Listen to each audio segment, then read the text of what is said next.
नाज़रीन, आप लोगों ने शहद की मक्खी के बारे में तो सुना ही होगा, जिसे हिंदी में मधुमक्खी बोलते हैं और इंग्लिश में बी बोलते हैं और अरबी में अन्नहल बोलते हैं। नहला यानी कि शहद की मक्खी। शहद की मक्खी तो अजीबो गरीब है उसके अंदर। आप देखें तो ये पहाड़ों के अंदर ज़्यादा रहते हैं, सबसे ज़्यादा ये पहाड़ों में पाए जाते हैं। उसके बाद दरख्त पेड़ पौधों में पाए जाते हैं, उसके बाद मकानात में पाए जाते हैं। तो शहद की मक्खी को जो है इसका अजीब अजीब बयान है। ये अल्लाह तबारक व तआला की तरफ से इंसानों के लिए एक अतिया है, एक तोहफ़ा है, जिसमें अलग अलग फ़वाइद हैं। अल्लाह तबारक व तआला ने इस मक्खी को शहद बनाने और उसकी तमाम ज़रूरियात का तरीक़ा समझा दिया है और उसने सारी बातें अपने हाफिज़े खाने में महफूज कर ली है। जहाँ दिमाग होता है याद करने की, वहाँ पे महफूज कर ली है। उसको पता है मधुमक्खी को कि मुझे बारिश के जगहों पर रहना है, बेआबो गया मैदान में नहीं, जहाँ पे बारिश नहीं होती वहाँ पे नहीं रहना है। लिहाजा वो बारिश से सरसब्ज इलाकों में हर किस्म के उम्दा फूलों में आसपास मंडलाती रहती है। फिर उनका रस चूस कर अपना लुआब बनाती है और लुआब से उम्दा किस्म का मशरूब शहद बन तैयार करती है। अल्लामा क़ज़वीनी का बयान है कि ईद के दिन को रहमत का दिन कहने की एक वजह यह भी है कि उसी दिन में अल्लाह तबारक व तआला ने शहद की मक्खी को बनाने का इल्म सिखाया। इसी वजह से रहमत का दिन कहते हैं। लिहाजा अल्लाह तबारक व तआला के कलाम के मुताबिक शहद की मक्खी में बड़ी इबरत है और यह ऐसा जानवर है जो नहायत होशियार, ज़ेरक और बहादुर है, अंजाम से बाखबर और साल के मौसमों से अच्छी तरह वाकिफ़ है।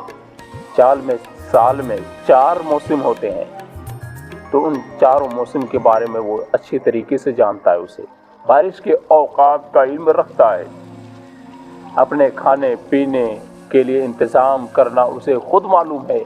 अपने बड़े की बात मानता है और अपने अमीर और लीडर जो कायद होते हैं उसकी फरमाबरदारी करता है। निराला, कारीगर और अनोखी तबीयत का मालिक है। अरस्तु का कहना है कि शहद की मक्खी की 9 किस्में हैं। शहद कितने किस्मों की तरह होते हैं? शहद 9 तरह के होते हैं, अलग अलग। तो जिनमें से 6 जो शहद की मक्खी है वो क्या काम करती है, उसका काम करना क्या होता है, जिनमें एक दूसरे का बाहम राबता और ताल्लुक़ होता है और एक जगह इकट्ठी भी हो जाती है। और अरस्तु ही का ये भी कहना है कि शहद की मक्खी की ग़िज़ा उम्दा फल, अच्छे और मीठी रतूबत है जो फूलों और पत्तियों से मिलती है। ये उन सब को इकट्ठा करके शहद तैयार करती है और अपना छत्ता भी बनाती है, मगर उसके लिए उसको चकनी रतूबत अलग से जमा करनी पड़ती है, जिसको मोम कहते हैं। पहले ये मोम की रतूबत अपने सूंड से चूस कर निकालती है और उसे अपने टांगों के मोटे हिस्से रान पर जमा करती है। फिर उसे रान से किसी तरह अपनी पीठ पर लादती है। इसी तरह वो अपने काम में मसरूफ़ रहती है, अपने काम में लगी रहती है। कुरान करीम से भी यही मालूम होता है कि ये फूलों से ग़िज़ा हासिल करती है और जो उसके पेट में जाकर शहद से तब्दील हो जाती है, फिर अपने मुंह से उसको निकालती रहती है, हत्ता कि उसके पास शहद का खजाना इकट्ठा हो जाता है, जो कि हम उसे निकाल कर खाते हैं और पीते हैं। तो अल्लाह तबारक व तआला ने कुरान मुक़द्दस में फरमाया, अल्लाह ने फरमाया कि तुम्मा कुली मिन कुल्लि समरात शिफाउल लिन्नास तक ये कहा है कि तुम्मा कुली मिन कुल्लि समरात में मिन कुल्लि समरात से मुराद बाज़ फल है कि तमाम फलों से तुम खाओ कहा न, तो उसमें बाज़ फल है। तो शहद के रंग का इख्तलाफ हुआ ग़िज़ा और शहद की मक्खी दोनों की वजह से होता है और कभी ग़िज़ा के फ़र्क से जायके भी बदल जाता है, क्योंकि अगर ग़िज़ा में फ़र्क है तो जायका भी शहद की बदल जाती है। हज़रत ज़ैनब रज़ी अल्लाह ताला अन्हा के ये सहाबिया रसूल है जो कि ये कहती हैं कि कौल है कि जरसत नहलतुल उर्फ़ा का मफ़हूम यही है कि मक्खी ने मुग़ाइर की शाख में छत्ता लगा लगाया होगा। मुगायर किसे कहते हैं जानते? मुगायर ये एक किस्म का गोंद का दरख्त है, पेड़ है, उसे मुगायर कहते हैं। तो उसमें से शाख में वो छत्ता लगाया होगा, हदीस है, लिहाजा उसके फूल वगैरह के रस से जायका उसी किस्म का होगा, यानी जिससे वो चूसा होगा। अगर खट्टा है थोड़ा ख़राब भी होता है, कभी मीठा कभी जायकादार होता है, जहाँ से जिस तरीके से चूसा होगा वैसे ही मीठा और अच्छा होता है शहद। तो शहद और उसमें उसी दरख्त की बू भी आती है उसमें, जिससे वो लेती है। तो शहद की मक्खी अपनी रोज़ी हासिल करने का इंतज़ाम इस तरह करती है कि जब कहीं साफ़ सुथरी जगह उसे मिल जाती है तो सबसे पहले वहाँ छत्ता का वो हिस्सा बनाती है। कौन सा हिस्सा बनाती है? जिसमें शहद जमा करना होता है उसे। फिर रानी मक्खी जो उसे, रानी जो एक सरदार मक्खी बोले तो रानी है, किंग है, क्वीन है, तो मक्खी के लिए रहने का घर तामीर होता है। और उसके बाद नर मक्खियों के लिए जगह बनाई जाती है। जो लड़के मक्खी होते हैं, लड़के वाले, लड़की के लिए अलग, और लड़के जो होते हैं मक्खी उसके लिए जगह अलग से बनाई जाती है, जो रोज़ी कमाने में हिस्सा नहीं लेते हैं। और ये मादा मक्खियों से छोटे होते हैं। मादा मक्खियाँ छत्ते के खानों में शहद जमा करती है, सबकी सब एक साथ उड़कर फ़ज़ा में बिखर जाती है, हवाओं में बिखर जाते हैं। उसके बाद शहद लेकर छत्ते में वापस आ जाती है। नर मक्खी जो लड़के वाले होते हैं वो मक्खी पहले छत्ता बनाती हैं, फिर उसमें तुख्म रेज़ी करती है। तुख्म रेज़ी के बाद उस पर इस तरह बैठी रहती हैं कि जिस तरह परिंदे अंडे सीते हैं, और इस अमल से, उस बीज से एक सफ़ेद कीड़ा सा निकल आता है। उसकी नशोनुमा होती रहती है, खुद से खाने लगता है और चंद दिन में, कुछ दिन में उड़ने के काबिल हो जाता है। ये मक्खियाँ अलग अलग किस्म के फूलों से नहीं, बल्कि सिर्फ एक ही किस्म के फूलों का रस निकालती है। अगर आपने सुना होगा, ये सोचा होगा अलग अलग किस्मों के फूल से निकालता है, तो हकीकत आज ये है कि एक ही किस्म के फूलों का रस वो निकालती है। उनकी एक आदत फितरी ये है, फितरी आदत, कि जब किसी मक्खी के अंदर कोई खराबी देखती है तो गोया उसे बिल्कुल अपने छत्ते से बाहर भगा देती हैं, या फिर उसको जान से मार डालती है। अक्सर तो छत्ते से बाहर ही उसका खात्मा कर देती है। छत्ते से बाहर अगर बिगड़ जाती, ख़राब हो जाती उनमें से, तो इस काम के लिए उनके यहाँ दरबान भी मुकर्रर होते हैं, निगहबान करने वाले, हिफाजत करने वाले। और रानी मक्खी अकेले कहीं नहीं जाती, क्योंकि वो रानी है ना, इसी वजह से, बल्कि उसके साथ सब लश्कर की तरह एक साथ चलती हैं। अगर वो उड़ ना सके रानी मक्खी, तो उससे तो दीगर दूसरी मक्खियाँ होती हैं उसे अपनी पीठ पर बिठाकर उड़ाकर ले जाती है। तो उस रानी मक्खी में एक ख़ास बात ये होती है, जो लीडर होती है, कि उसके पास डंक नहीं होता, जिससे किसी को गसंद पहुंचा सके, जिसमें किसी को तकलीफ पहुंचा सके। सबसे उम्दा रानी मक्खी वो होती है जिसका रंग, सबसे अच्छी वाली रानी मक्खी, दो तरीके से रानी मक्खी होती है, एक ख़राब और अच्छी।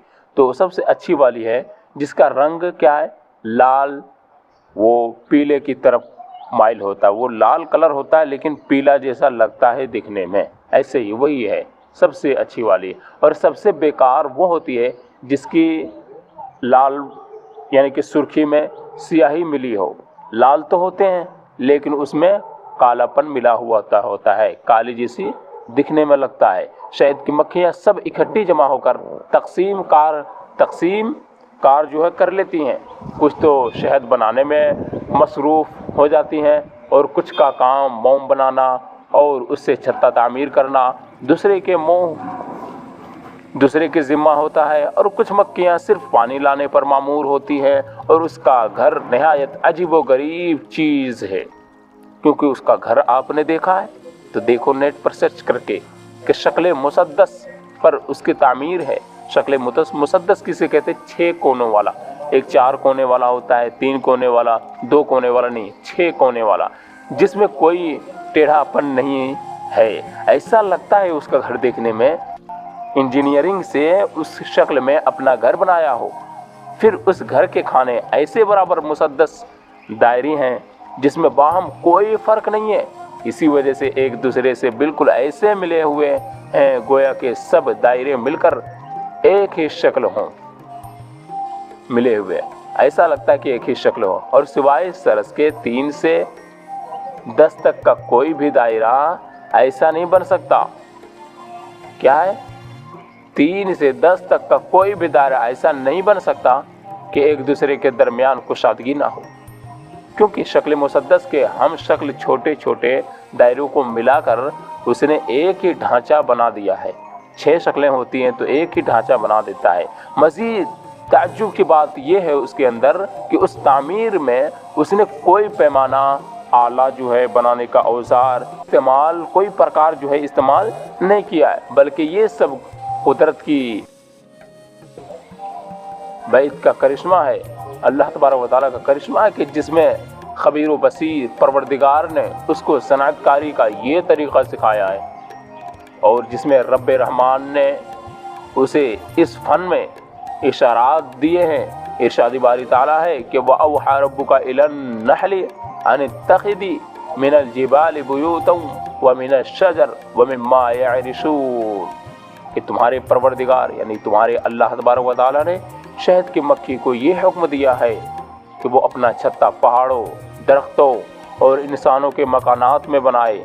ذرا غور کریں کہ کس طرح شہد کی مکھی اپنے رب کے حکم کی فرمانبردار ہے، اور کس طرح عمدگی سے حکم الہی کو بجا لاتی ہے، کس طرح ان تینوں جگہوں میں اپنا چھتا بناتی ہے، کس طرح ان تینوں جگہوں میں اپنا چھتا بناتی ہے۔ آپ ان جگہوں کے علاوہ کسی اور جگہ اس کو چھتا بناتے نہیں دیکھ سکتے۔ پہاڑ، درخت، پیڑ پودے اور مکان، 3 جگہوں کے علاوہ نہیں دیکھ سکتے۔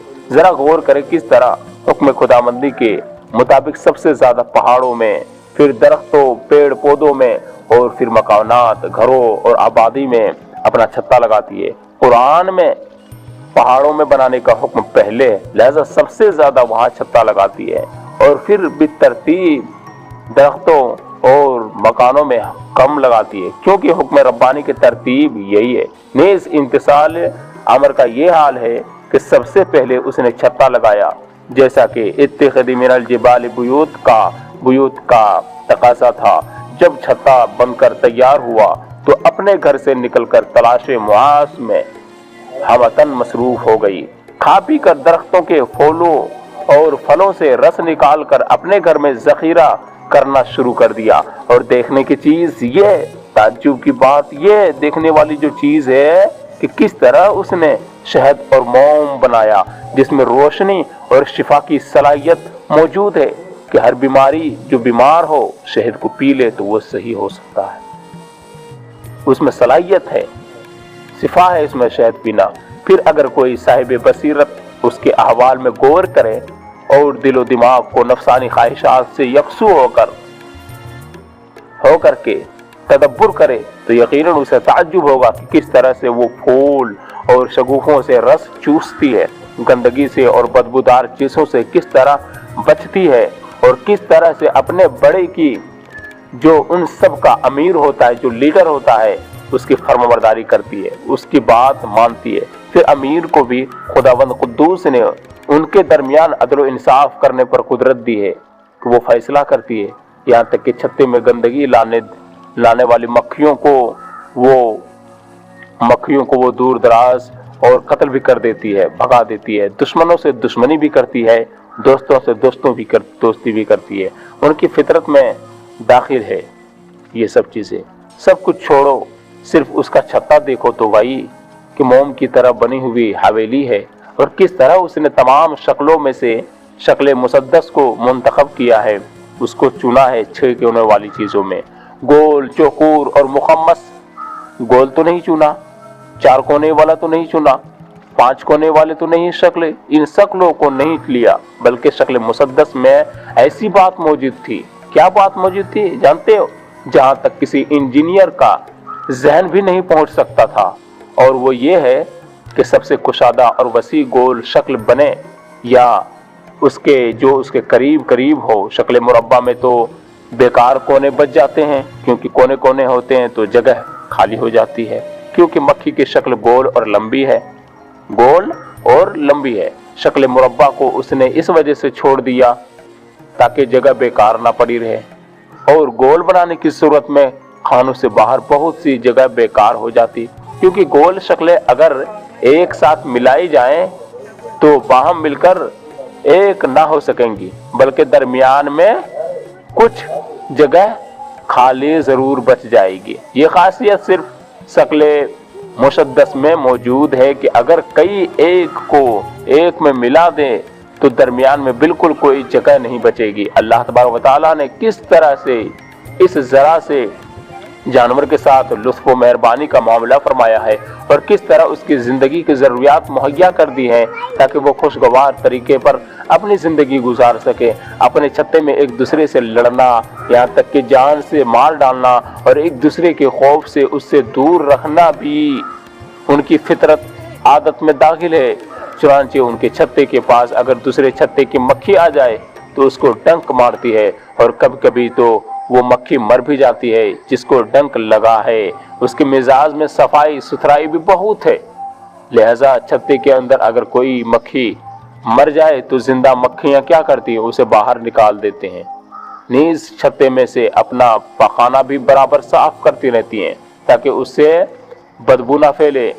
ये मक्खियां रबी जो कि बारिश का मौसम है और खरीफ जो पतझड़ का मौसम है, इन दोनों मौसमों में अपना अमल जारी रखती है, लेकिन मौसम रबी का तैयार किया हुआ शहद अच्छा होता है। छोटी मक्खियां बड़ी मक्खियों से ज़्यादा मेहनत से काम करती हैं। छोटी मक्खियां साफ और उम्दा ही पानी पीती हैं, चाहे जहां से मिले, और बक़द्रे ज़रूरत ही शहद खाती हैं। और जब छत्ते में शहद कम होने लगती है तो उसके ख़त्म होने पर अपनी जान के ख़तरे से उसमें पानी मिला देती है ताकि वो मरे ना, क्योंकि छत्ते में जब शहद ख़त्म हो जाता है तो मक्खियाँ खुद ही अपना छत्ता उजाड़ देती है, बेकार ख़त्म कर देती, तोड़ फोड़ देती हैं। अगर वहाँ कोई नर या रानी मक्खी, नर बोले तो लड़का, रानी मक्खी वो जो क्वीन है, तो उस वक्त भी बैठी रहे तो क्या करती है, तो कभी कभी उन्हें भी मार डालती है, क्योंकि वो बेकार में बैठी हुई है, वो काम के तो है ही नहीं, वहाँ से उसे हटना चाहिए, फिर तुम क्यों बैठे, इसी वजह से उसे मार देती है सब। यूनान के एक हकीम जिसे अक्लमंद कहते हैं तो अपने शागिर्दों से कहा था कि तुम लोग शहद छत्ते में रहने वाली शहद की मक्खियों की तरह बन जाओ। शागिर्दों ने पूछा कि वो शहद में, वो छत्ते में किस तरह रहती हैं शहद की मक्खी, तो हकीम ने जवाब दिया कि वो अपने छत्ते में निकम्मी मक्खी को रहने नहीं देती, जो काहिली सुस्ती से रहती है उसे रहने नहीं देती, बल्कि उसे अपने छत्ते से निकाल देती है, बाहर निकाल फेंकती है और अपने घर से बाहर कर देती है, क्योंकि वो बेमकसद उनकी जगह तंग कर देती है, छोटी कर देती है और शहद खा खा कर ख़त्म कर डालती है। उसे मालूम है कि कौन मुस्तैद से मेहनती से काम करती है और कौन सुस्ती से काम करती है। ये मक्खियाँ सांप की तरह अपनी कैंचली उतारती हैं, सांप की तरह, जैसे कि उनके ऊपर एक कैंचली होती है तो सांप वगैरह उतार देते, ऐसे मधुमक्खी भी उतारती है। उनको, मधुमक्खी को सुरीली आवाज़ और अच्छी आवाज़ से लज्जत मिलती है, अच्छी लगती है। उन मक्खियों के एक बीमारी जिसमें घिन जैसे बेकार बारीक कीड़े उनके जिस्म को खाते रहते हैं, बहुत तंग कर देती है। अगर उसमें मक्खियाँ मुब्तला हो जाएं तो उसका इलाज ये है कि मक्खी के छत्ते में एक मिट्टी नमक छिड़क दे और हर महीने एक बार छत्ते खोल कर उसमें गाय के गोबर की धुनी दे दे। उनकी एक आदत ये भी है कि छत्ते से उड़कर गजा हासिल करने जाती है, जब लौटती हैं तो हर मक्खी अपने ही आ जाती है अपने घर में, उसमें बिल्कुल गलती नहीं करती है। मिस्र के लोग तो कश्तियों में मक्खियों से भरे छत्ते लेकर सफर करते हैं। जब दरख्तों और पेड़ पौधों और फूलों से हरे भरे में पहुंचते हैं तो वहां ठहर कर मक्खियों के छत्ते के दरवाजे खोल देते हैं। दिन भर मक्खियां रस चूस कर इकट्ठा करती रहती हैं। शाम को लौटकर कश्ती में अपनी अपनी जगह बैठ